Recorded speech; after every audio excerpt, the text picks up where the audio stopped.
Senhor, em nome de Jesus de Nazaré, queremos agora, Senhor, colocar a vida do doutor Humberto, Senhor, da Sabrina, do Felício, da bebezinha, Senhor, que está no ventre desta família, Pai.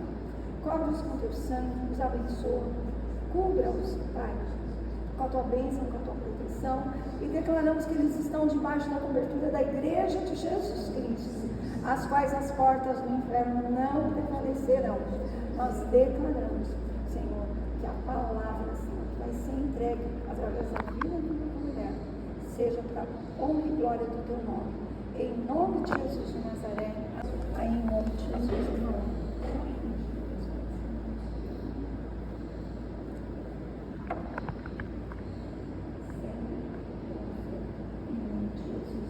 Novo tempo se estabelecendo hoje na sua vida.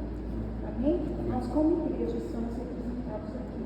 E estamos ligando aqui na terra.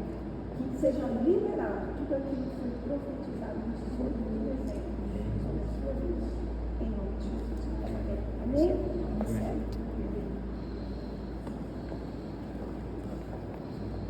Bom, salve a igreja, com a paz do Senhor. Amém. Eu vou contar um pouquinho de testemunho, mas eu entro na palavra que eu recebi para entregar aqui hoje. Eu falo que até 2022 eu não era uma das pessoas que imaginaria estar aqui. Até mesmo que eu sempre fui muito cético, então confiava mais na matemática do que numa profecia, numa palavra. Não sou uma pessoa muito de acreditar fácil. Tanto que o pessoal me chamava de Tomé. Ah, você é igual Tomé, igual Tomé. E sempre eu vi, você vai ser escolhido, Deus vai te usar, mas eu sempre fugi. Não vou contar toda a história, mas vou abreviar. Em 2022 fui na conferência de Destino, Thiago Brunet, e eu achava que era um curso de gestão. Quando eu cheguei lá, achando que era curso, vi que era uma conferência evangélica. Eu falei, bom, já que eu estou aqui, pelo menos eu vou ficar até o almoço. Isso Deus foi movendo toda aquela atmosfera. Então, de setembro de 2022 para cá, foi onde eu falei, Deus, agora eu vou andar contigo. Eu tive algumas experiências, uma com sonhos, outra com pessoas, e Deus ele foi preparando comigo. Ano passado eu fui convidado para levar uma palavra numa igreja pequena, tinha 5 pessoas, só que em dezembro, a pastora Lurginha, ela estava também, desceu uma bolinha no dente dela, ela foi na clínica. E nisso, quando eu fui entregar o receituário, ela começou a falar em línguas, orou pela minha vida, e ali ela profetizou algumas coisas. Uma, a minha filha, que está para chegar, fala assim, eu faço a promessa em 2025, ela se cumpre em 2026. E ela falou assim, em 2026 se prepara porque o Senhor vai te levantar para entregar a palavra em alguns lugares. Quando o Senhor te convidar, se você estiver meio duvidoso, pede para Deus te dar uma palavra. Para mim é bom que é um critério. Meu Deus, se o Senhor me der uma palavra, eu vou. Se o Senhor não me der a palavra, eu não vou. E tanto quando a pastora Zenil fez o convite, eu falei para ela, eu vou esperar até sexta-feira. Se Deus me der alguma palavra, eu te confirmo que eu vou. Se eu não receber nada, eu não vou me comprometer. Eu não vou ir. Só que na quinta-feira à noite, eu recebi a palavra. Aí na sexta de manhã eu falei, eu vou participar porque Deus já me deu a palavra. Eu vou passar para o papel, eu te mando um PDF para a senhora ler para ver se tem sentido. Então foi dessa forma que eu cheguei até aqui. E Deus ele trabalha de um jeito que a gente não entende. Ontem eu estava num curso chamado Imersão Profética. Nesse curso eu já estava recebendo um convite para agosto. Não sei se vai dar para todo mundo ouvir, mas ano passado eu fui participar de um dia das crianças no orfanato, para ensinar as crianças a escovarem dente. Só que no final Deus me deu uma palavra, falando que Deus era o pai daquelas crianças, eu entreguei. Aí ontem, na imersão, eu recebi esse áudio aqui. Vocês dão para ouvir? Para levar uma palavra no outro orfanato, mas não para falar de dente, mas para falar de Deus para as crianças do orfanato. Então esse ano Deus começou a cumprir tudo muito rápido. E quando eu pedi a palavra para Deus, eu falei assim, Senhor, o que eu vou falar lá? Não conheço as pessoas, nunca fui. Deus já entregou algumas palavras para mim que ainda estão em construção. E quando eu perguntei o que ele ia falar, Deus falou muito claro para mim, a mensagem vai chamar a palavra. Só que não tinha sentido, então o que eu fiz? Eu sentei, fui orar, E no dicionário eu fui procurar o que significava a palavra. O significado dela é o seguinte: é uma expressão falada ou escrita que vai comunicar um pensamento, uma ideia ou uma mensagem. E a forma que a gente conhece hoje vem do latim, que significa parábola, que pode ser transformada num discurso, uma comparação, um ensinamento, uma ordenança ou algo que você visualiza para o futuro. Só que quando eu estava preparando, veio para mim assim, que com o tempo a gente esquece de usar o dicionário para entender o que significa as palavras. E a palavra é uma dessas que a gente se perdeu a raiz dela. Às vezes a gente fala, Jesus Cristo é a palavra, a Bíblia é a palavra. Só que a gente não se aprofunda em entender o que está por trás. Quando eu estava preparando a mensagem, o texto básico que veio para mim foi Provérbios 18, 21, que eu vou ler para os irmãos.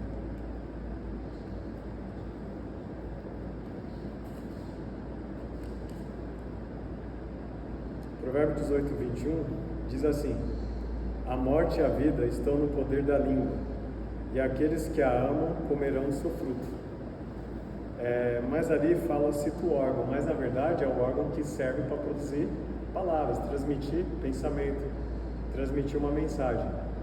E nisso, Deus me mostrou que, Deus junto com o dicionário me mostrou que a palavra, ela tem 4 estruturas, são 4 pilares. O primeiro pilar é o pilar linguístico. O pilar linguístico ele é responsável para tornar palpável aquilo que a gente não consegue compreender. Então, às vezes, a gente precisa da forma escrita para visualizar algo que a gente não consegue tocar. Por exemplo, o vento. O vento, a gente sabe da existência dele, mas alguém teve que escrever lá a palavra vento, para a gente tentar imaginar como seria. Precisou colocar no livro de química quais são os átomos, mas mesmo que essas descrições a gente não consegue ver, só consegue sentir. E uma das manifestações que foi necessário ser escrito para a gente compreender foi os dons do Espírito Santo. No livro de 1 Coríntios 12, começando no versículo 8, o Senhor ele colocou o Espírito Santo nesse primeiro pilar, que é o pilar linguístico. 1 Coríntios 12,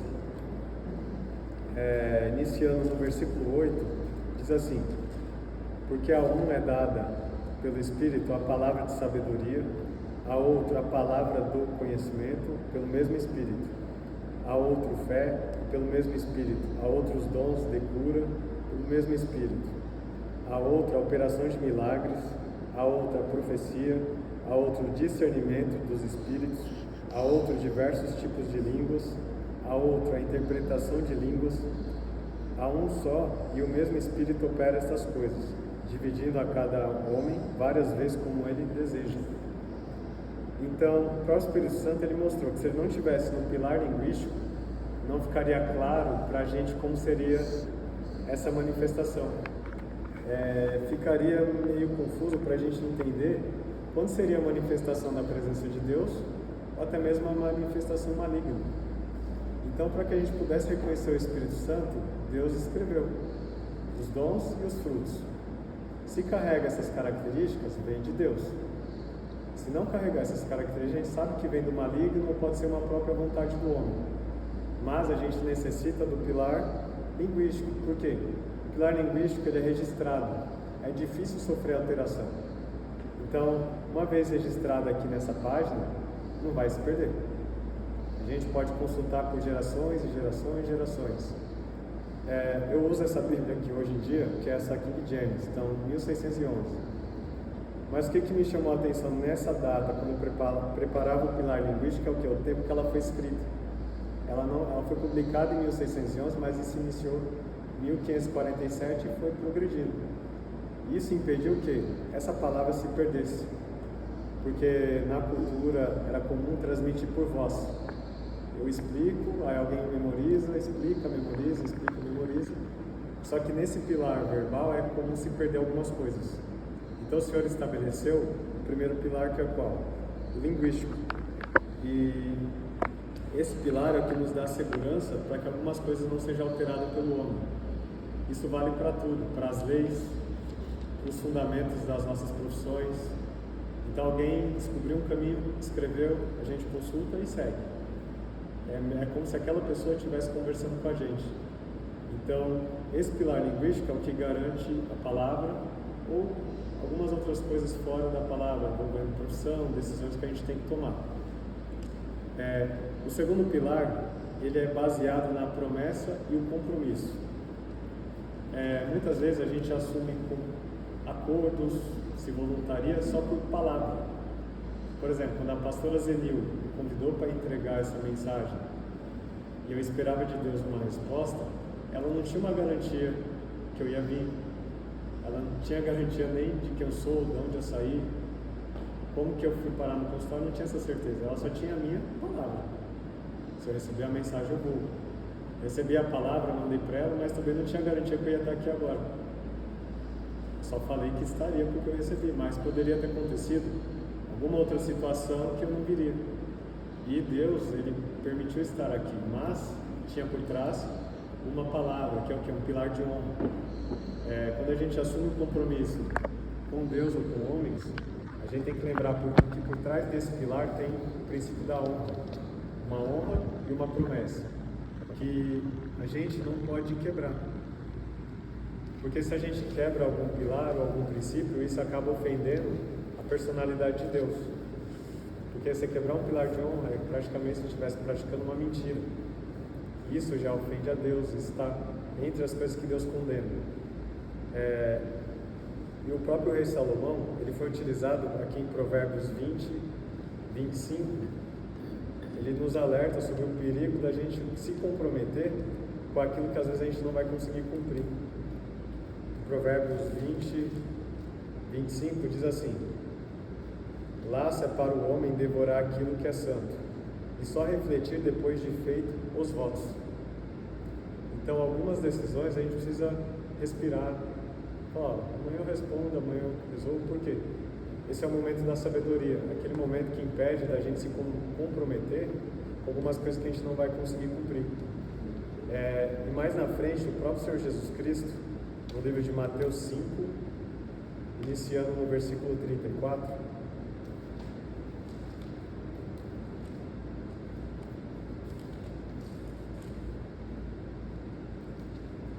Mateus 5, 34.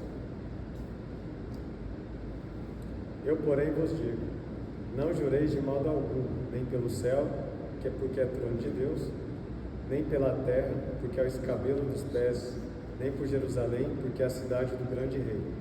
Nem jurarás pela tua cabeça, porque não podes tornar o cabelo branco ou preto.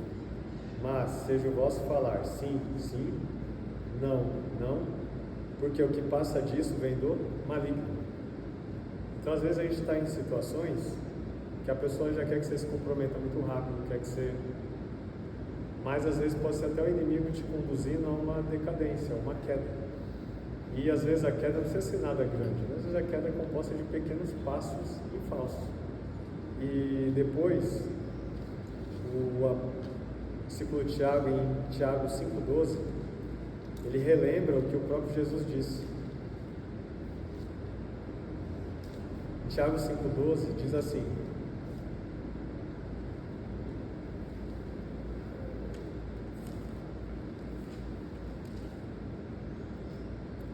mas, sobretudo, irmãos, não jureis nem pelo céu nem pela terra. Não façais qualquer outro juramento, mas que o vosso sim seja sim e o vosso não, não, para que não caiais em condenação. Então essa é uma ordem muito clara que ela é repetida, porque a gente está sujeito a cair nela a cada minuto, nas relações comerciais, relações familiares, parentais, até nas algumas decisões. Então a gente tem que estar muito atento ao tipo de compromisso que a gente está assumindo, porque esse pilar linguístico ele é uma coluna. Se você quebra, tudo que está em volta ela acaba desmoronando. Então tem coisas que a gente tem que assumir um compromisso e tem que se fazer por escrito no pilar linguístico, mas muitas não. Muitas são baseadas em apenas uma palavra. Tanto que tem ditado popular que diz: tem uma palavra de homem. Palavra de homem não faz curva, não sei o quê. Isso está frisando o valor e o peso que tem por trás de cada compromisso que a gente assume de forma verbal. O terceiro pilar da palavra a palavra, ele envolve autoridade ou declaração. A gente tem que ter clareza de quem é sempre a autoridade sobre a nossa vida. A primeira autoridade é Deus, mas já desde o nascimento ele já estabelece algumas autoridades. Por exemplo, os pais sobre os filhos. O ditado popular diz que a gente tem que respeitar os mais velhos.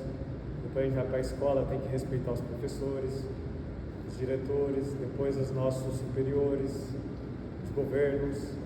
Então, por toda uma vida a gente vai estar sujeito. Dentro da igreja a gente está sujeito a pastores, apóstolos, profetas e assim por diante. Mas a autoridade principal, ela é Deus. Só que o que acontece? Essas autoridades, elas exercem poder de certa forma na nossa vida.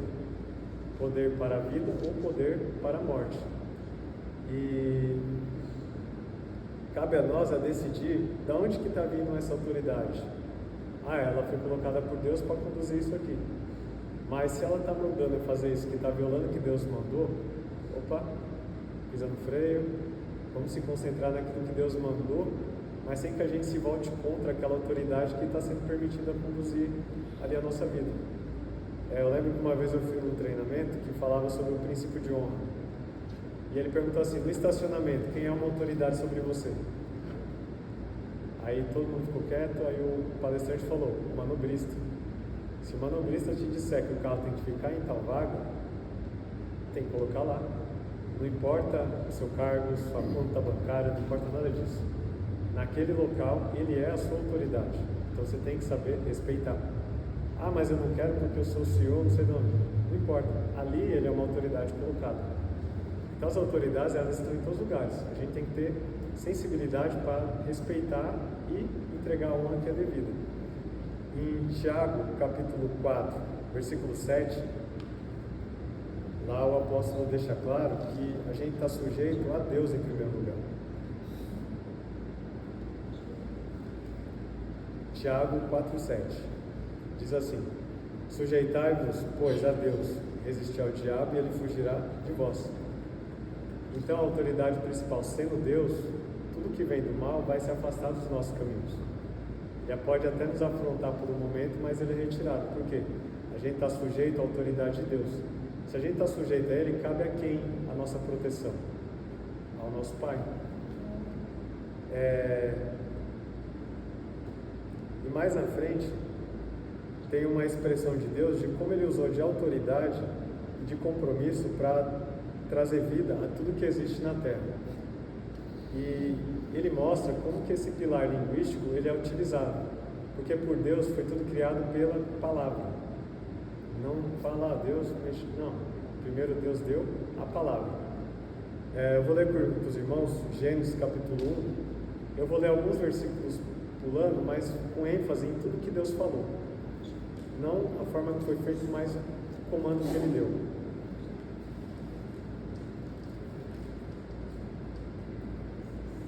Gênesis 1, versículo 3, diz assim, e eu vou citando os versículos e vou pulando. Versículo 3, e Deus disse, haja luz, e houve luz. Versículo 6, disse Deus, haja um firmamento no meio das águas, e deixe que separe as águas das águas. Versículo 9, e Deus disse, ajuntem-se as águas sobre o céu em um lugar, e apareça a terra seca. E assim foi. Versículo 11.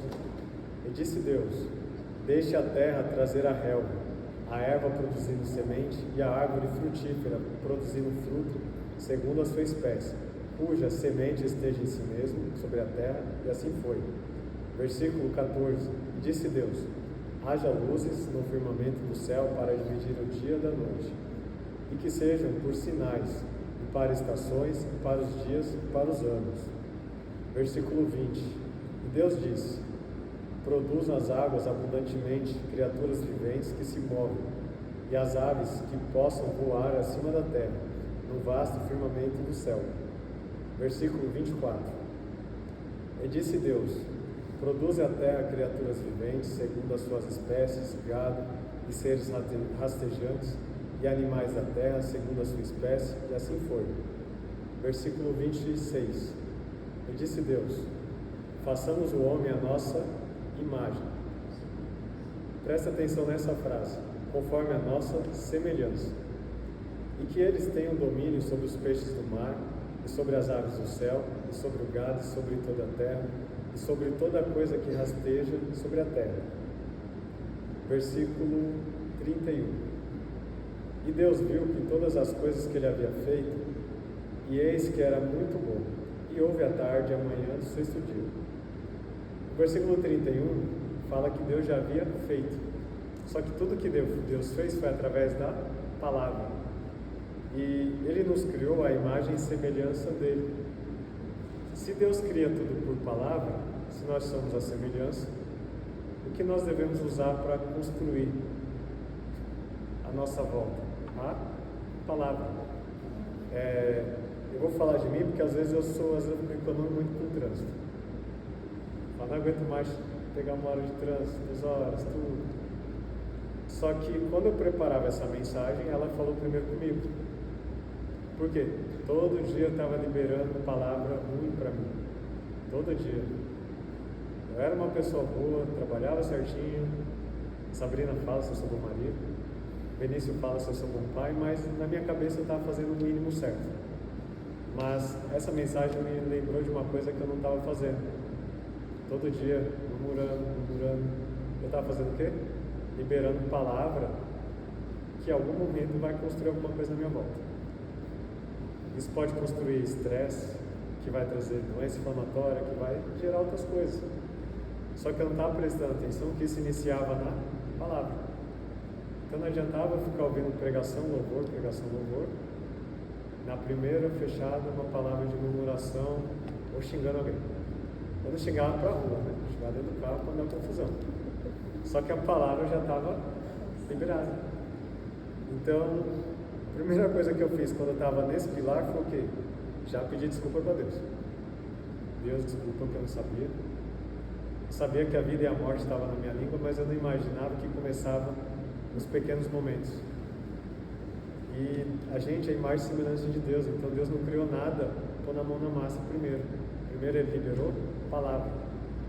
Tudo que a gente lê na Bíblia, Deus sempre fala, e Deus mandou dizer, e o Senhor mandou dizer.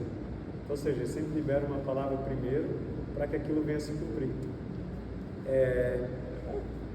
E naquele dia, conversando com a pastora Zenil, Deus me deu uma palavra sobre Elias.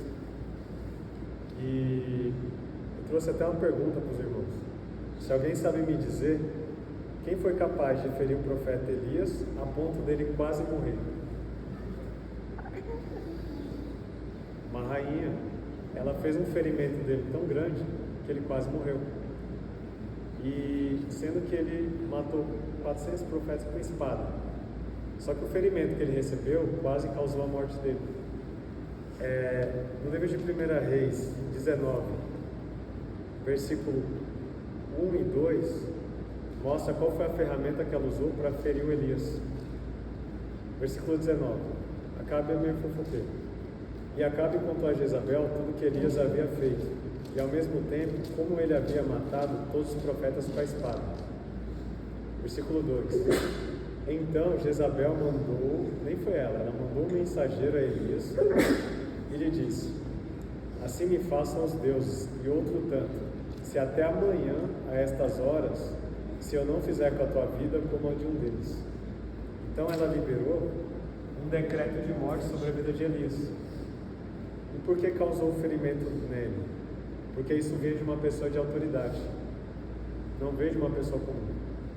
Se essa palavra partisse do mensageiro, eu tenho certeza que Elias seria capaz de cortar a cabeça dele. Mas vindo de uma pessoa que ele considerou maior que ele, apesar de estar abaixo de Deus, isso já feriu ele profundamente.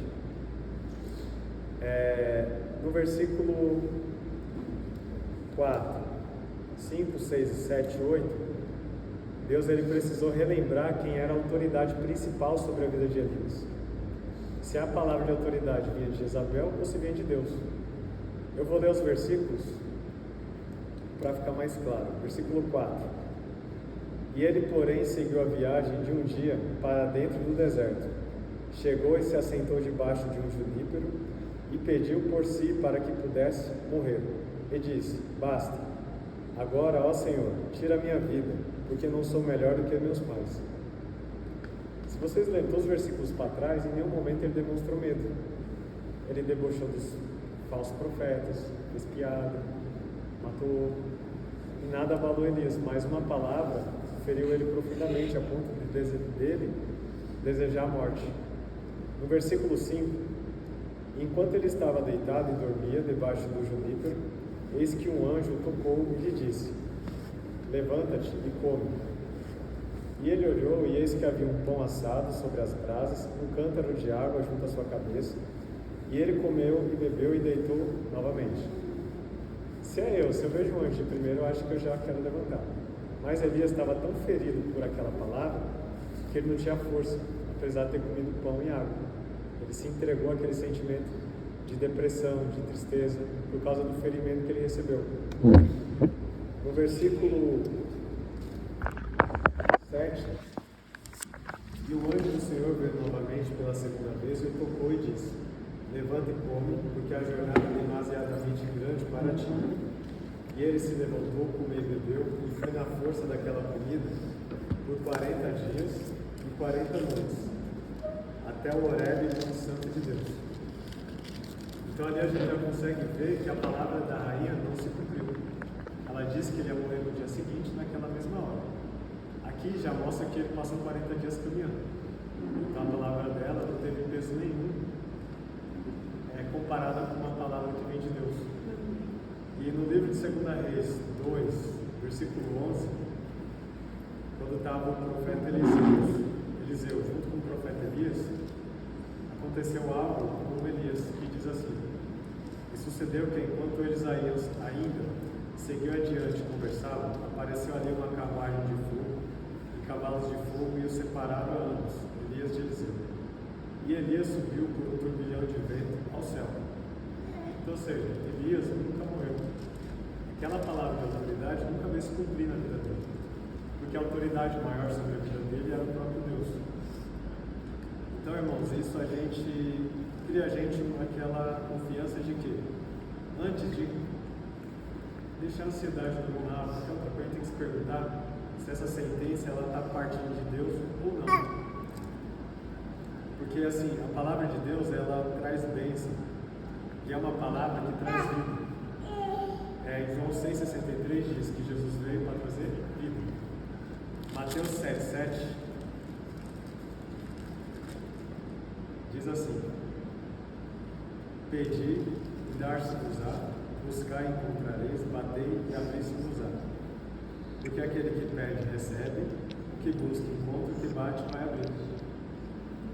Isso vale para tudo. Às vezes a gente tem que tomar decisões rápidas e a gente tem que pedir para Deus: Deus, o Senhor está comigo ou não? Vou ou não vou? Às vezes Deus vai entrar um período de silêncio, dá aquela ansiedade. Deus está demorando para ele resolver. Não é assim. A gente tem que aprender a esperar por Deus. Por quê? O Denise, ele parte de uma dessas palavras. Em 2024, eu tive um encontro com Deus e a irmã falou: o seu primeiro filho está para nascer e ele vai marcar um tempo na sua vida. Alguns dias depois eu tive um sonho, um filho de costa, sentado comigo jogando videogame. Mas Sabrina, eu sonhei com o bebê. Só que o médico já tinha falado com ela que ela não poderia gerar filhos. Já tinha uma sentença, com exames, tudo documentado. E que se ela quisesse tentar, teria que fazer um tratamento longo.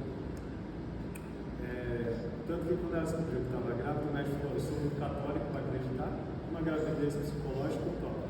Pode ficar tranquilo que não tem bebê dentro. Aí ela passou mal na academia, estava treinando, ela passou mal, fui no médico. Fez o transvaginal, estava complicado, não tinha bebê. E só que não parou por aí, porque no meio do caminho ela teve dengue. Quando passou a dengue, ela teve Covid. Ninguém sabe como pegou. E na virada do terceiro mês, Deus deu a de placenta. Aí ela entrou em repouso absoluto. Só que a família, todo mundo com aquela preocupação, e eu tinha na minha cabeça: Deus falou que ia ter um filho. Não tem sentido esse bebê morrer. Esse bebê vai ficar vivo.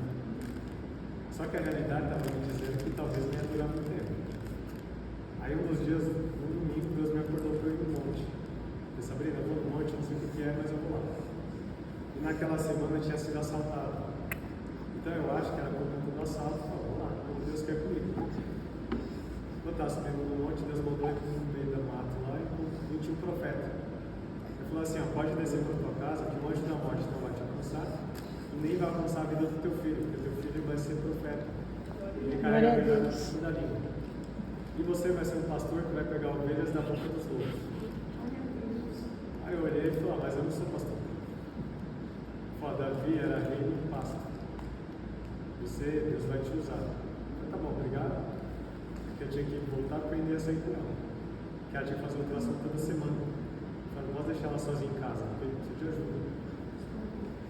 Aí eu desci, falei, Sabrina, falou que o anjo da morte não vai tocar no Benício nem eu vou morrer agora. Na quarta-feira, quando ela foi fazer o ultrassom, não tinha descolamento. Aí ela pagou uma consulta particular na sexta-feira. Só que ela não falou para o médico que tinha descolamento, só foi fazer o exame. Seu bebê está perfeito, está com desenvolvimento. Era 6 meses, né? Acho que era 6 meses do bebê, mais ou menos. 6 meses. E não tinha nenhum sinal de descolamento. Ela voltou no médico. Aí ele ainda pediu outro ultrassom, mais um. Aí nesse terceiro ultrassom que confirmou que não tinha mais descolamento. E não tinha como explicar como sumiu. Simplesmente desapareceu. E isso me deu a certeza, mais uma vez, quando eu preparava essa mensagem. Porque Deus disse que eu ia ter um filho que ia marcar um tempo. Um ano depois, março de 2025, o Benício nasceu. O único problema dele é que ele nasceu com a língua presa e eu cortei em casa. Só. Para não falar que ele veio 100% perfeito. Nunca ficou doente, agitado, aprende tudo, porque Deus falou que eu ia ter esse primeiro filho. Em dezembro, dia 18, Deus avisou que eu ia ganhar uma bênção que vinha do céu, que também ia marcar minha vida e ia me trazer alegria. Eu falei, Sabrina, eu vou ficar muito rico. Vai acontecer alguma coisa. Aí em janeiro ela passou mal labirintite, o remédio não fez efeito, ela cismou de fazer teste de gravidez e fez 4. Estava grávida. Só que nem ela recebeu a notícia com alegria, porque agora que a gente está começando a dormir. Aí entrei no café, Deus, é o seguinte, agora que eu estou dormindo, o senhor não vai dar muito certo, eu estou morando longe, comecei a reclamar, em vez de agradecer. Falei, Deus, já que vai vir, o que vai ser? Aquela que traz alegria. Foi que nome? Combina com Benício, Beatriz. E a voz dela tocará as nações. E aquela voz não falou mais nada. Quando eu cheguei à noite, eu falei, Sabrina, essa bebê é uma menina, vai chamar Beatriz. Mas eu não gosto desse nome. Nem eu, não é uma escolha minha. O Benício, você que escolheu. Eu só me preocupo muito com o que significa o nome. Eu fui procurar os nomes por significado e não tinha, só tinha Beatriz. Sabrina, menina, Beatriz. Ela não pode chamar de menina porque vai que é menina. Mas menina. Pode ser, estou estressado, estou sem dormir direito, cansado. Pode ter sido algo da minha cabeça. Vamos esperar a sexagem. Quando fez a sexagem, a gente faz uma brincadeira da revelação, todo mundo fala o que é. Eu falei, bom, São Humberto, pai da Beatriz, é uma menina. Quando abriu o resultado, era assim como Deus já tinha confirmado. Porque a palavra de Deus, ela estava acima do homem, acima dela. Eu quero o pai, não estava aceitando muito bem. Só que Deus falou que 2026 ia nascer. Então já não tem mais uma preocupação. Ele falou, vai acontecer. O ultrassom já confirmou que é menina mesmo. Então não tem mais nenhuma margem para dúvida. E não tem 2, é só um só.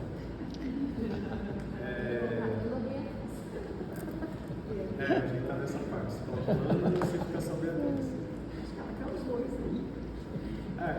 Eu falei, deixa Deus confirmar. Porque só falou Beatriz, não falou, mas eu não tenho problema com o nome. Por que eu estou contando essa parte da minha história? Para a gente ter sempre aquela consciência de analisar quais são as sentenças que foram colocadas sobre a nossa vida. Às vezes a gente tem sentença financeira, a conta bancária está dizendo o contrário da política, mas Deus está todo o tempo dizendo que Ele vai te dar abundância, Ele vai te dar prosperidade, Ele vai te sustentar, não vai faltar nada. Então isso pode trazer sobre a gente a dúvida. Por quê? Pode ser o mal trazendo dúvida ou a gente mesmo contra nós. Então a gente precisa se lembrar do que Deus está prometendo na sua palavra. Salmos 23, versículo 1, lá diz que o Senhor é o nosso pastor e nada faltará. Em João 10:10,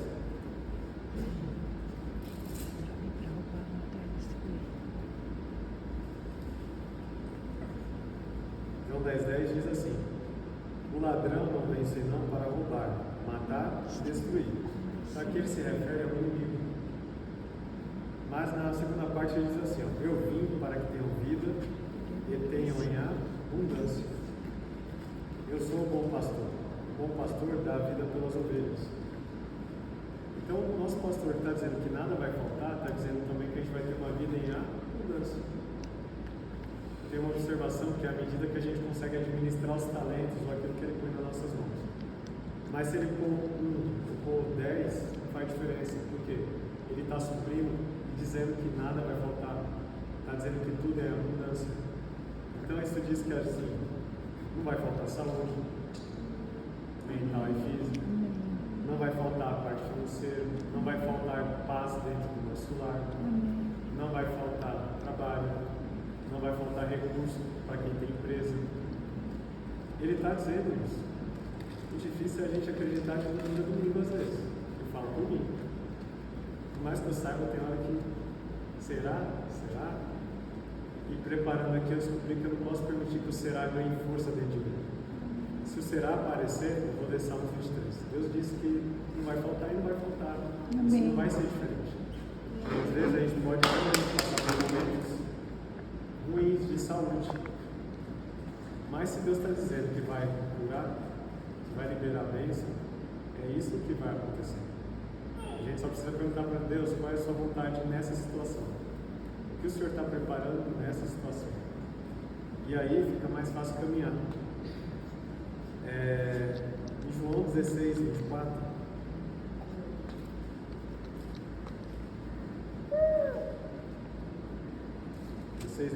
Diz assim: até agora não pedistes nada em meu nome. Pedi e recebereis, para que a vossa alegria possa ser completa. Então nossa comunhão com Deus tem que ser 24 horas. Ela dá um ânimo maior aqui no domingo, mas segunda, terça, quarta, quinta, essa comunhão tem que ser constante, para que a gente receba alegria, para que a gente receba paz. Jesus fala que algumas coisas que a gente não recebe, que a gente não pediu. E às vezes a gente só quer pedir como uma coisa muito grande, às vezes não, pode ser uma coisa pequena. Senhor, prepara uma vaga na porta do meu trabalho, por favor, porque eu não quero comprar lá. Uma vez eu fiz isso e eu cheguei lá e tinha vaga. Aí eu peguei gosto. Então, percebi que com Deus ele atende em coisas pequenas no nosso dia a dia, para que a gente não perca a nossa alegria. E o próprio Jesus, ele sempre faz uma promessa para o presente e para o futuro. A Bíblia, ela tem sempre promessa para hoje e para amanhã. Para hoje e para amanhã. Por isso que essa palavra, ela se torna Bíblia. E no nosso presente, ele está dizendo: nada vai faltar. Tereis vida com abundância.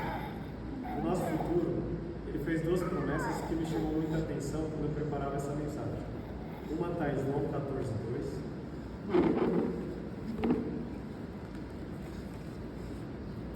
João 14:2 diz assim: na casa do meu pai há muitas mansões. Em algumas versões está escrito moradas. Se não fosse assim, eu não teria dito. Ou seja, se não fosse verdade, eu não ia falar isso. E eu vou preparar para vós um lugar. Ou seja, Jesus subiu, ele está dizendo: aguentei firme que eu estou com vocês, o Espírito Santo está com vocês, mas eu já vou preparar um cantinho para vocês no meu reino. Em Apocalipse 21, versículo 13 e 4, ele traz uma outra promessa para o futuro que nos sustenta agora, que diz assim: e eu ouvi uma grande voz do céu dizendo: eis que o tabernáculo de Deus está com os homens, e ele habitará com eles, e eles serão seu povo. O próprio Deus estará com eles, e será o seu Deus.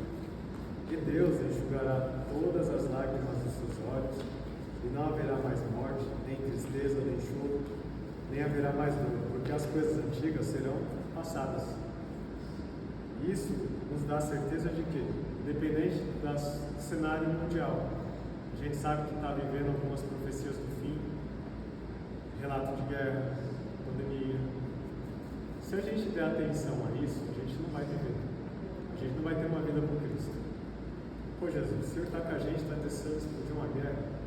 O Senhor está comigo, está deixando eu com gripe. A gente não pode permitir que isso domine a nossa vida, a nossa família, o nosso pensamento. Porque a promessa de futuro é que tem moradas, todas as situações ruins vão ser passadas dentro do reino de Deus. E para o presente é que nada vai faltar, que a gente vai ter abundância, vai ter alegria. A gente tem as manifestações dos frutos do Espírito Santo. Uma delas que eu mais peço é a paz, eu peço fruto da alegria, para que a gente possa passar por todas as profecias ilesos. Que a gente possa sustentar os irmãos com palavras que trazem vida, com palavras de consolo, porque é isso que mantém a gente de pé. O que mantém um homem de pé muitas vezes é a palavra, porque a palavra ela traz vida, traz morte, e dependendo da pessoa pode ser mais forte. Se viu uma Jezabel lançar uma palavra de morte, a pessoa pode cair. Isso aqui me deixou muito reflexivo, porque agora eu comecei a pensar mais, somente quando eu estou estressado no caminho. Eu não vou engolir a palavra, mas Deus, eu vou desabafar, mas eu anula tudo que eu estou falando para não virar maldição, mas me traz bênção. Por quê? Tudo se cria por palavra, porque nós somos a imagem e semelhança de Deus. O próprio Senhor Jesus Cristo, quando esteve na terra, tudo que ele fez de cura e milagres foi através de palavra. E sempre na sua palavra de cura, de vida, de multiplicação. Os pães e peixe, ele partiu, deu graça, depois não sei se multiplicou. Pedro, lança a rede e está lá, multiplicou. Paralítico, pega sua maca e vai embora. Seu pecado está perdoado. Tudo através de palavras. Para encerrar, eu queria deixar um conselho que Deus falou muito claro para mim quando eu estava escrevendo. Que no tempo presente a gente precisa crer que o Senhor é o dono das promessas para o futuro, e a gente tem que sempre caminhar seguindo essas palavras por obediência, por honra, por fé, por obras, para que todos nós possamos alcançar essa salvação, e que as misericórdias e a graça do Senhor esteja sempre repousando sobre todos nós. E para encerrar, eu vou ler o último capítulo, os últimos versículos, que vem dizendo assim, em Apocalipse 22, versículos 6 e 7, que diz assim: E ele disse: Estas palavras são fiéis e verdadeiras, e o Senhor, o Deus dos santos profetas, enviou o seu anjo para mostrar aos seus servos as coisas que em breve hão de acontecer. E eis que eu venho rapidamente. Abençoado é aquele que guarda as palavras da profecia deste livro. Então, a Bíblia ela vai terminando dizendo que a gente tem que prestar atenção no quê? Palavra. O mundo se criou por palavra, o Senhor deixou a palavra, enviou a palavra, e nós devemos caminhar pela palavra. Eu desejo que a paz de Cristo esteja com todos vocês. Obrigado pela oportunidade de estar aqui. E eu desejo que essa palavra fique gravada na mente e no coração de cada um, e que ela traga transformação naquilo que cada um necessita. É o que eu desejo aos irmãos. Em nome de